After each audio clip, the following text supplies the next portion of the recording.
بسم اللہ الرحمن الرحیم۔ ناظرین گرامی، کہتے ہیں کہ ہر کام شروع کرنے سے پہلے بسم اللہ الرحمن الرحیم ضرور پڑھنی چاہیے۔ بسم اللہ الرحمن الرحیم پڑھنے سے ہر کام میں برکت آتی ہے اور اللہ تبارک و تعالی ہر کام میں برکت عطا فرماتے ہیں۔ پیارے دوستو، سوچنے والی بات ہے کہ کیا کوئی ایسا کام بھی ہے کہ جو شروع کرنے سے پہلے آپ بسم اللہ نہیں پڑھ سکتے؟ وہ کون سے ایسے کام ہیں جو شروع کرنے سے پہلے انسان کو بسم اللہ نہیں پڑھنی چاہیے؟ انسان کی عقل حیران رہ جاتی ہے کہ وہ کون سے ایسے کام ہیں جس کے شروع کرنے سے پہلے بسم اللہ الرحمن الرحیم نہیں پڑھنی چاہیے۔ پیارے دوستو، قرآن پاک اللہ تبارک و تعالیٰ کی عظیم کتاب ہے اور یہ اللہ تبارک و تعالیٰ کے پیارے حبیب حضرت محمد صلی اللہ علیہ وآلہ وسلم پر نازل ہوئی، اور یہ اللہ کی آخری کتاب ہے کیونکہ آپ صلی اللہ علیہ وآلہ وسلم اللہ پاک کے آخری نبی ہیں۔ ان کے بعد قیامت تک نہ کوئی نبی آئے گا اور قیامت تک نہ ہی کوئی آسمانی کتاب نازل کی جائے گی۔ پیارے دوستو، قرآن پاک دنیا و آخرت کی پریشانیوں کا علاج ہے۔ قرآن پاک رحمتوں کا خزانہ ہے، لیکن اس عظیم رحمت والے خزانے سے مالا مال ہونا ہو تو پہلے سچے دل سے انسان کو بسم اللہ الرحمن الرحیم پڑھنا چاہیے، پھر اس خزانے کو کھولو اور زیادہ سے زیادہ اللہ کی رحمتوں کو حاصل کرو۔ ناظرین گرامی، جب قرآن مقدس جیسی عظیم کتاب بغیر بسم اللہ الرحمن الرحیم کے نہیں کھلتی تو دوسرے جائز کام کی برکتیں بغیر بسم اللہ الرحمن الرحیم کے کیسے حاصل ہو سکتی ہیں؟ حضرت عثمان غنی رضی اللہ تعالی عنہ نے نبی پاک صلی اللہ علیہ وآلہ وسلم سے بسم اللہ کی نسبت سوال کیا۔ آپ صلی اللہ علیہ وآلہ وسلم نے ارشاد فرمایا، یہ اللہ تعالیٰ کا نام ہے، اللہ تعالیٰ کے بڑے ناموں اور اس میں اس قدر نزدیکی ہے جیسے آنکھ کی سیاہی اور سفیدی میں۔ پیارے دوستو، حضرت جابر رضی اللہ تعالیٰ عنہ ارشاد فرماتے ہیں، جب یہ آیت مبارک اتری بادل مشرق کی طرف چھٹ گئے، ہوائیں ساکن ہو گئی، سمندر ٹھہر گیا،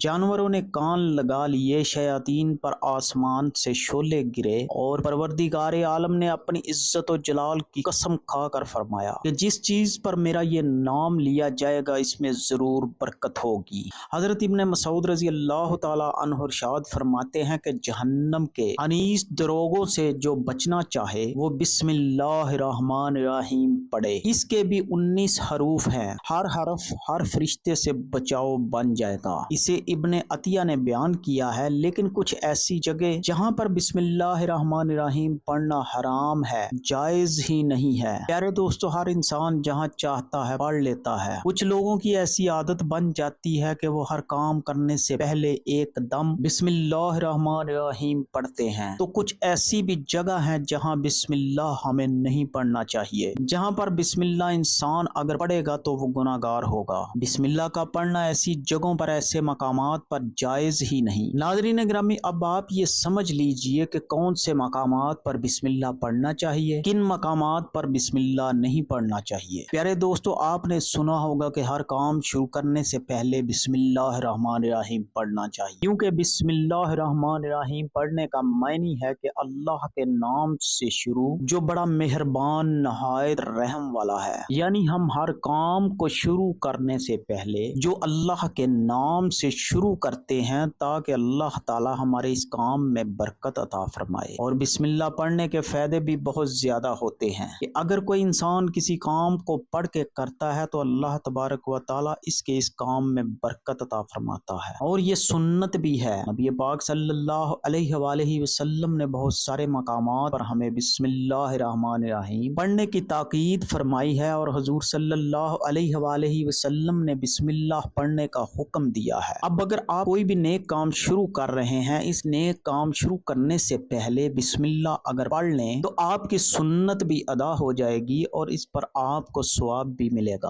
اور اس کی برکتیں بھی آپ کو ملیں گی۔ اگر آپ نے کسی نئے کام شروع کرنے سے پہلے بسم اللہ پڑھ لیا تو پھر انشاءاللہ اس میں آپ کا نقصان نہیں ہوگا، اللہ تعالیٰ خود آپ کا حامی و مددگار اور ناصر بن جائے گا، کیونکہ آپ نے اپنے اس کام کو اللہ کے نام سے شروع کیا کہ ہمارا کام تھا کرنا، اور بندہ کیا کرتا ہے جو اس کے بس میں ہوتا ہے، بندہ تو اسباب اختیار کرتا ہے اور بندہ کر بھی کیا سکتا ہے۔ ناظرین گرامی، آپ اپنے کام کو کریں، باقی جو آپ کام کر رہے ہیں وہ اللہ تبارک و تعالیٰ کے سپرد کر دیں۔ ایک مرتبہ ایک صحابی آیا کر عرض کیا، یا رسول اللہ صلی اللہ علیہ وآلہ وسلم، میں پریشان ہوں، ہمارے اونٹ کہیں کھو گئے ہیں۔ تو آپ صلی اللہ علیہ وآلہ وسلم نے ان کو یہ بتایا کہ اللہ پہ بھروسہ کرو، اور اللہ پہ بھروسہ ہی اصل چیز ہے۔ یہ بولو کہ میں نے اللہ پر بھروسہ کر لیا، اللہ پاک کافی بہترین کارساز ہے۔ تو کچھ صحابہ اکرام کہنے لگے، یا رسول اللہ صلی اللہ علیہ وآلہ وسلم، ہمیں اللہ کی ذات پر بھروسہ ہے، لیکن ہم اپنے اونٹوں کو ایسے ہی چھوڑ دیں؟ اگر ہماری قسمت میں ہوں گے تو ہمارے اونٹ واپس آ جائیں گے، اور مقدر میں نہیں ہوں گے تو چلے جائیں گے۔ ہمیں اللہ کی ذات پر بھروسہ ہے۔ تو آپ صلی اللہ علیہ وآلہ وسلم نے ارشاد فرمایا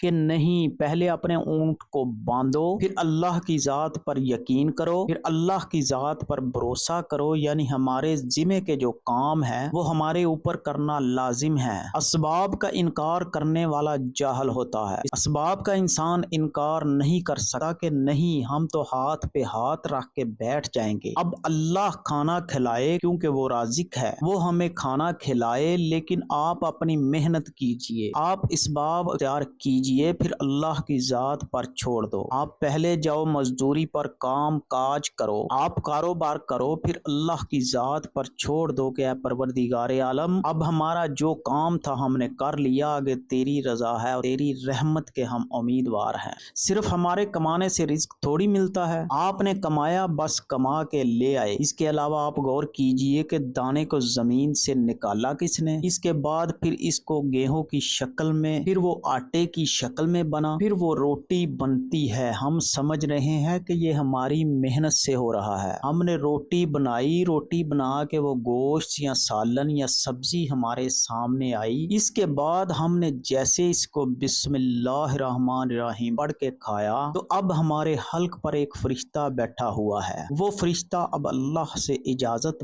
مانگ رہا ہے۔ حلق میں ہماری دو نالیاں ہوتی ہیں، ایک نالی ہوتی ہے جو سانس کی ہوتی ہے، ایک نالی وہ ہوتی ہے جس سے رزق اندر جاتا ہے، کھانا اندر جاتا ہے، تو یہ دو نالی بالکل برابر ہوتی ہے اور دونوں کا ایک ہی چھید ہوتا ہے، لیکن پھر وہ اندر جا کر الگ ہو جاتی ہے۔ اب آپ یہ سوچ کر دیکھیے کہ فرشتہ یہاں بیٹھ کر اللہ تعالیٰ سے پوچھتا ہے ہمارے ہر لقمے پہ کہ مولا اس لقمے کو زندگی کا سبب بناؤں یا موت کا باعث بنا دوں۔ اب اللہ تعالیٰ کی اگر مرضی ہوتی ہے تو وہ لقمہ زندگی کا سبب بن جاتا ہے، اور اگر اللہ کی مرضی نہیں ہوتی تو وہ لقمہ موت بن جاتا ہے۔ یعنی اگر وہ لقمہ بجائے خوراک والی نالی میں جانے کے اگر وہ سانس کی نالی میں چلا جائے تو پھر انسان ختم ہو جائے گا۔ تو آپ دیکھیں ہم نے اتنے سارے کام کیے، لیکن فرشتہ یہاں پر بیٹھا ہوا ہے کہ اس نوالے کو، اس لقمے کو کہاں لے جانا ہے۔ تو یہ آپ نے اسباب اختیار کیے، یعنی اس کو اسباب اختیار کرنا کہتے ہیں، اور اللہ تبارک و تعالیٰ پر چھوڑ دیا تو نیک کام ہم شروع کر رہے ہیں۔ کھانا کھا رہے ہیں تو بسم اللہ الرحمن الرحیم پڑھنے کی تاکید کی گئی ہے، لیکن بہت سارے لوگ ایسے ہی ہوتے ہیں کہ کچھ حرام کام کرتے ہیں، جیسے مثال کے طور پر اگر کوئی انسان جوا کھیل رہا ہو تو اس میں بسم اللہ کا پڑھنا حرام ہے۔ اللہ کے نام سے شروع کرتا ہوں، اللہ نے کب کہا تھا کہ آپ جوا کھیلو؟